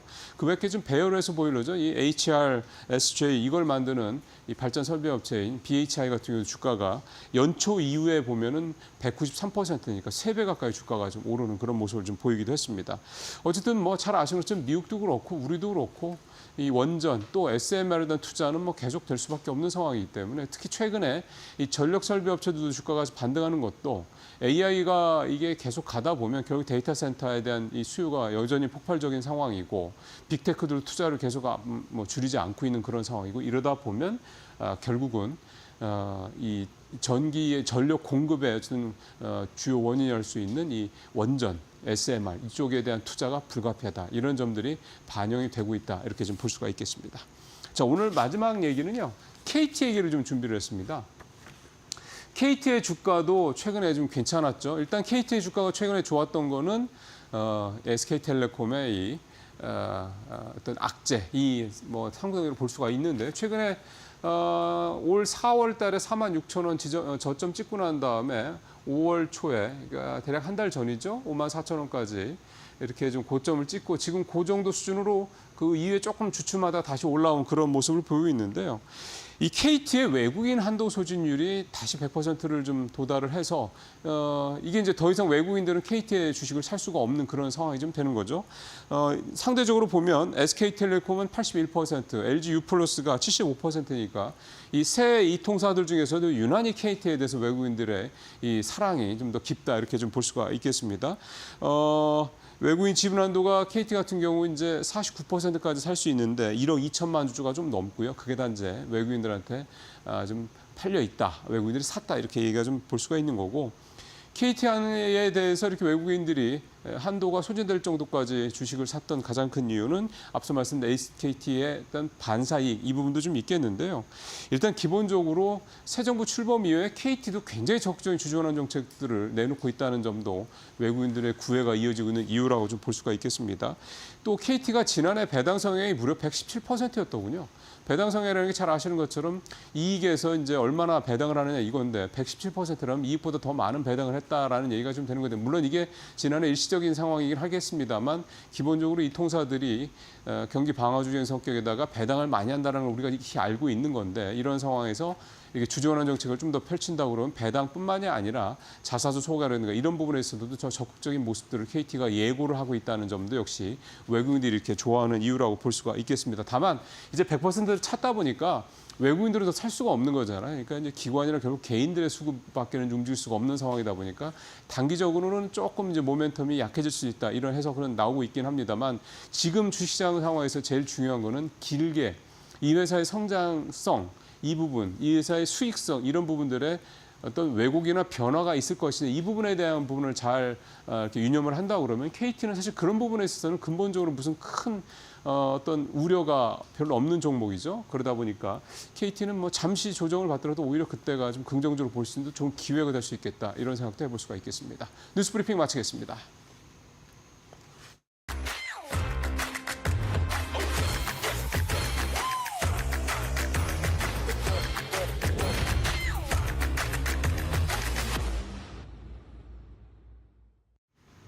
네, 마켓 비하인드 이어가 보도록 하겠습니다. 오늘은요, 이 김경목 한국투자신탁운용 차장 모시고 이야기 나눠보겠습니다. 어서 오세요. 네, 밤사이의 이슈가 정말 우리 시장을 움직일 만한 큼직큼직한 덩어리들 굉장히 좀 많이 나왔습니다. 뭐 감세도 있었고요. 또 무엇보다 중동발 이슈도 다시 한번 좀 재점화가 되는 그런 분위기죠. 자, 우선 ETF 좀 시장 분위기를 따지기 전에 WTI가 오늘 뉴욕 증시 마감 기준으로 73달러 선 돌파를 했더라고요. 이게 마찬가지로 좀 장기화가 되면서 ETF 쪽에도 좀 지각 변동이 일어날 것 같습니다.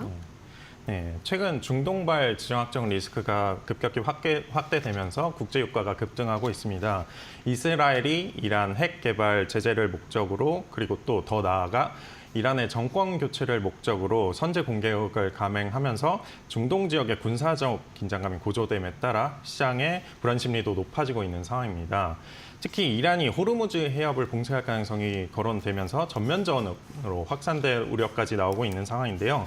호르무즈 해협은 세계 원유의 20% 이상을 통과하는 핵심 해상 루트로서 해협이 봉쇄될 경우 유가의 추가 급등은 좀 불가피할 것으로 예상이 됩니다.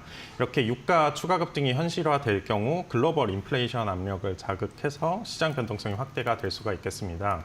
현재까지는 이러한 지정학적 충격을 어느 정도는 일정 수준 잘 방어하고 있는 모습이지만 향후 상황이 더 비관적으로 전개된다면 이렇게 좀 원유 ETF들이 많이 상승하는 듯 이상을 넘어서 시장 변동성이 추가적으로 확대되면서 오히려 안전자산 선호 심리가 확대될 수 있지 않을까 이렇게 생각합니다.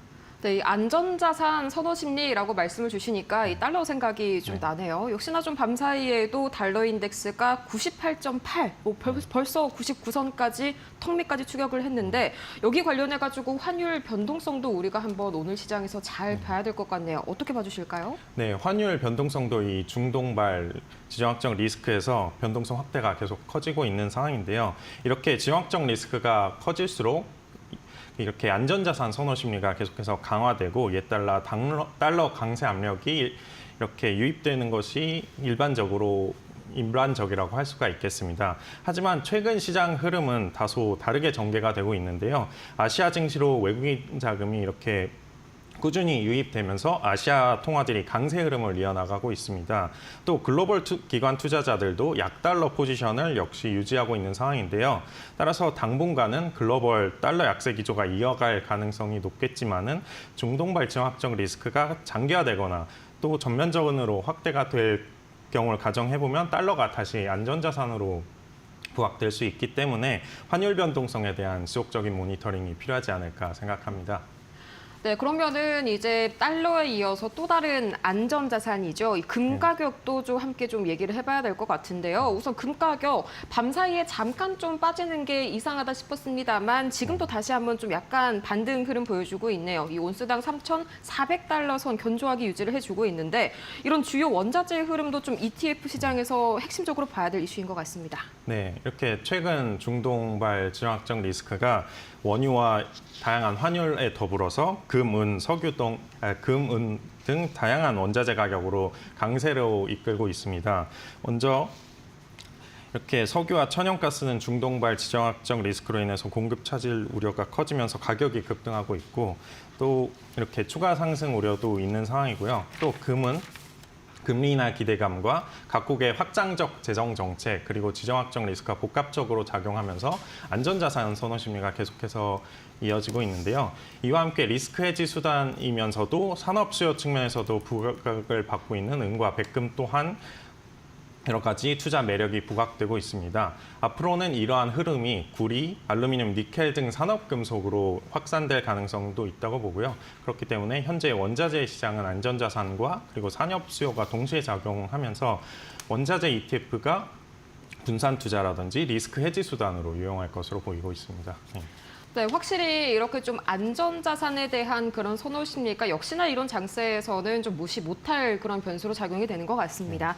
자, 그러면은 이어서 이번에 말씀을 주셨던 유가라든지 금 이런 것들이 6월 ETF 수익률에 있어서도 좀 상당히 영향을 많이 미쳤을 것 같은데 탑 5를 좀 꼽아주신다면 어떤 게 있을까요? 네. 레버리지와 인버스를 제외하고 6월 한 달간 수익률이 좋았던 미국 ETF를 한번 살펴보도록 하겠습니다.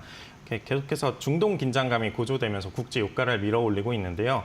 이란이 세계 석유의 운송의 5분의 1 이상을 담당하는 호르무즈 해협을 봉쇄하거나 이곳을 지나는 유조선을 공격할 수 있다는 우려가 나오면서 WTI와 브렌트유가 계속해서 가격이 치솟고 있는데요. 이에 따라서 유가 추종 관련 ETF들이 강세를 보이고 있습니다. 그 결과 1위에 유나이티드 스테이츠 오일 펀드 LP ETF가 3위에 유나이티드 스테이츠 브렌트 오일 펀드 LP ETF가 위치했습니다. 다음은 조용하게 강세를 보이고 있는 수소 ETF입니다. AI의 전력 수요 증가로 인한 수소의 대체 에너지 부각, 플러그 파워, 블룸 에너지 등 주요 종목의 강세, 그리고 친환경 수소 정책 지원 등의 영향으로 글로벌 X 하이드로젠 ETF가 2위에 위치했습니다. 그리고 미국의 재정 악화 우려 등 그리고 또 중동 갈등 격화 등으로 안전자산 선호 심리가 계속해서 강화되고 있는데요. 이렇게 상대적으로 저평가됐던 은이 강세를 보이고 있습니다. 그 결과 4위에 스프로트 실버 마이너스 앤 피지컬 실버 ETF가 5위에 iShares MSCI 글로벌 실버 앤 메탈스 마이너스 ETF 등 은에 투자하는 ETF가 순위의 마지막을 장식하였습니다. 네, 이렇게 금이랑 뭐 유가, 은 이런 원자재 쪽에 특히나 좀 이번에는 집중을 해봐야 하는 그런 시장인 것 같네요. 아, 반도체가 약간 이렇게 주도를 하던 시장에서 살짝 6월에서는 좀 재편을 하던 그런 흐름이 불거지고 있습니다. 자, 그러다 보니까 우리 시장에서도 상당히 이제 최근 코스피 상승세에 힘입어서 이런 기사가 나왔더라고요. 저는 서학개미지만 국장에 최근 투자를 합니다. 뭐 이런 인터뷰까지 나왔는데 상당히 좀 재밌게 봤습니다. 이유가 뭘까요? 네, 최근 서학개미들이 미국 시장에서 국내 증시로 발걸음을 돌리고 있는 흐름이 포착되고 있는데요. 이달 들어 미국 기술주 중심으로 차익 실현 매물이 출회되면서 일부 TSLL이라든지 스파이, QQQ, 미국 국채 관련 ETF들 인기 상품을 제외하고는 전반적으로 매도 우위 흐름이 나타나고 있습니다. 반면에 국내 증시는 계속해서 상승세를 보이면서 상대적인 투자 매력이 부각되고 있는 상황인데요. 여기에 달러 약세 흐름과 더불어서 OBBB, 하나의 크고 아름다운 법안에서 섹션 899 조항에 따라 최대 35%의 징벌적 배당세율 인상 가능성이 제기된 점도 서학개미들의 투자 이동에 영향을 주고 있습니다.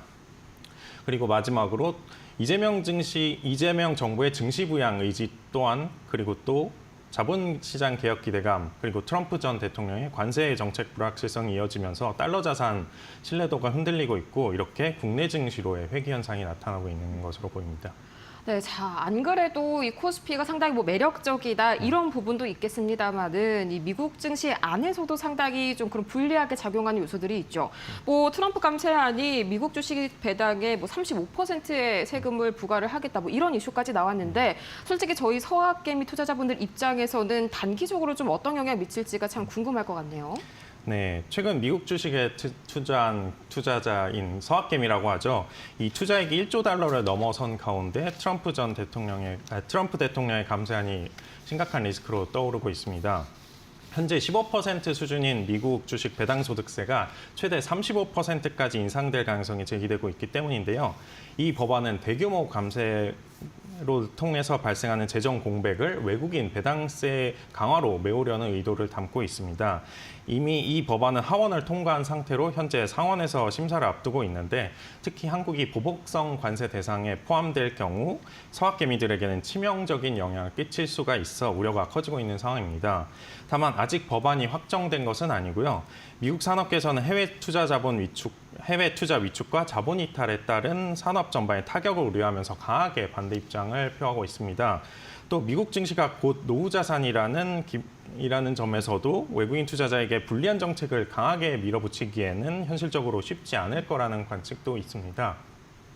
그리고 설령 도입된다고 하더라도 유예 기간이 있을 것이기 때문에 투자자분들 입장에서는 충분한 대응 시간이 있지 않겠나 이렇게 생각하고 있습니다. 네, 트럼프 대통령이 이미 타코를 좋아한다는 거 누구나 다 알고 있는 사실이니까 관련해가지고 충분히 변동성이 생길 수 있는 지점이지 않나 그런 생각도 드네요. 자, 이어서 내일 이제 6월 FOMC 우리 시각으로는 이제 19일 새벽 3시에 발표를 좀 앞두고 있는데 여기 관련해가지고 지금 CME 패드워치 툴 97.3% 확률로 거의 금리 동결을 기정사실화하고 있습니다. 크게 변동될 사항 없을까요? 네, 최근 CPI가 안정세를 보이고 있는 상황에서도 고용지표는 점차 둔화되는 양상을 보이면서 금리 인하 기대감도 일부 있기는 하지만 그럼에도 불구하고 이번 회의에서는 금리 동결 가능성이 높아 보이는 상황입니다. 연준은 관세 정책의 실질적인 효과가 최종적으로 확인될 때까지 당분간은 이러한 정책 기조를 유지할 것으로 보이고요. 점도표를 보시더라도 연내와 내년 각각 2차례 인하 전망을 유지할 가능성이 높습니다. 따라서 핵심은 향후 몇 달 내에 실제로 금리 인하를 단행하는지 그리고 파월 의장의 기자회견 발언 수위와 그리고 뉘앙스가 중요한 단서가 될 것으로 보입니다. 이렇게 해서 이 대응 방안을 한번 생각을 해보자면 지금처럼 당장 금리를 인하할 긴급성이 없다고 보여지면 전략적으로 아예 대응을 하지 않는 것도 좋은 방법 중에 하나라고 생각을 합니다. 향후 공개될 FOMC 의사록과 점도표를 체크한 뒤 대응해도 늦지 않을 것이고요. 확정적인 베팅보다는 충분한 분산 투자와 방어적인 자산 배분이 보다 유효하겠다고 말씀드리겠습니다. 네, 시그널이 여러 가지가 좀 나왔긴 했습니다만 그래도 어쨌든지 간에 방어적인 투자가 현재 변동성 가득한 장세에서는 좀 현명할 것 같습니다. 그래도 아무래도 좀 유가가 살짝은 튀었다 보니까 이게 좀 파월 입장 측에서는 좀 어느 정도 금리를 동결할 만한 명분이 될 것 같긴 한 것 같습니다. 여기에 대해서는 좀 어떻게 봐주실까요? 네, 사실 트럼프 대통령은 계속해서 금리 인하를 하라고 압박을 하고 있지만 여러 데이터를 봤을 때 파월 입장에서는 크게 금리 인하를 서두를 상황이 아니기 때문에 그거는 좋은 명분이 말씀하신 것처럼 좋은 명분이 될 것 같습니다. 아, 그런 입장에서는 조금은 좀 변동성을 줄일 수 있지 않을까 싶네요. 좋습니다.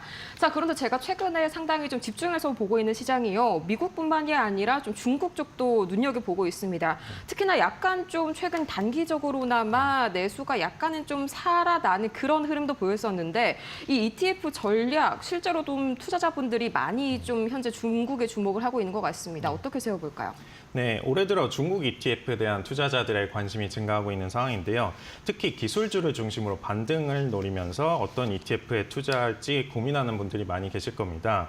이렇게 딥시크 등장 이후 중국 AI 및 첨단 기술 분야가 재평가가 되었고 특히 중국 대표 기술 기업들은 미국의 M7 대비 낮은 밸류에이션이 부각이 되면서 관심이 계속해서 이어지고 있습니다.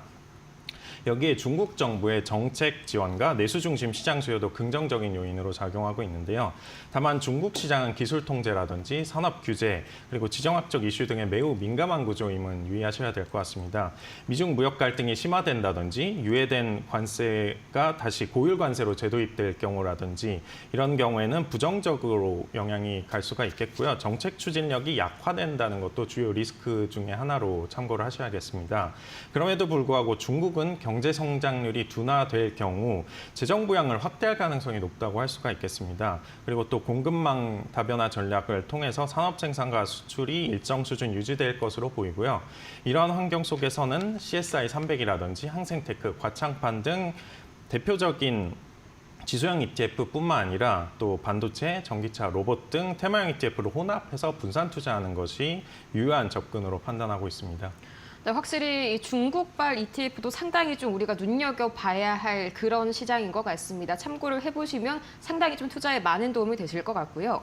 자, 이어서 이 외국인 투자자들 이야기도 좀 빼놓을 수가 없겠죠. 자, 지금 제가 방금 이 동향 차트를 봤는데 6월 들어서 처음으로 이제 어제 그리고 그 전전 거래일 딱 이 거래일만 좀 외인 매도가 나왔습니다. ETF 시장도 좀 비슷하다고요. 상당히 좀 유입 많이 된다고 들었습니다. 네, 5월 이후 외국인 투자자들이 한국 ETF에 관심을 기울이고 있습니다. 대표적으로 iShares MSCI 사우스 코리아 ETF, 그러니까 티커론 EWY인데 이 ETF에는 이달 들어 1조 원이 넘는 자금이 유입이 됐습니다.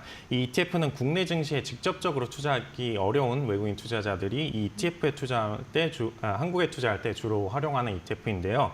이는 지난달까지만 해도 해외 투자자들이 한국의 증시를 외면했던 것과는 대조되는 양상인데요. 글로벌 경기 침체 장기화라든지 원화 약세 그리고 반도체 수요 회복 지연 등 악재가 겹치면서 이렇게 되었다고 볼 수가 있겠습니다. 반면 이 같은 분위기 반전과 자금 유입 배경에는 새 정부의 추가 경정 예산 집행과 주주이익 보호에 초점을 맞춘 상법 개정 추진, 그리고 반도체 및 자동차 업종의 실적 개선 기대감 등이 꼽히고 있습니다. 특히 EWY가 시가총액 상위 대형주 중심으로 구성되어 있기 때문에 지금 같은 유입이 또 대형주의 주가 상승을 이끌고요. 이러한 대형주의 주가 상승이 코스피 전체 지수를 끌어올리면서 한국 투자의 매력도를 끌어올리고 있지 않나, 그렇기 때문에 선순환 흐름이 나타나고 있지 않나 이렇게 생각하고 있습니다. 네, 아무리 이게 좀 이제 특별한 허니문 이슈가 있었다고는 하지만 이게 제가 어제 한번 이 주요 선진국들 증시 이 수익률을 한번 쫙 놓고 비교를 해봤는데 한국 증시에 정말 대적할 만한 그런 지수가 없더라고요. 상당히 좀 놀랐습니다. 그만큼 좀 한국 ETF 내에서도 좀 수익률 경쟁이 쟁쟁할 것 같은데 그 중에서도 1위부터 5위까지 탑 5 누가 차지했는지 너무 궁금하네요. 네, 6월 들어 수익률이 가장 좋았던 한국 ETF들을 한번 살펴보겠습니다.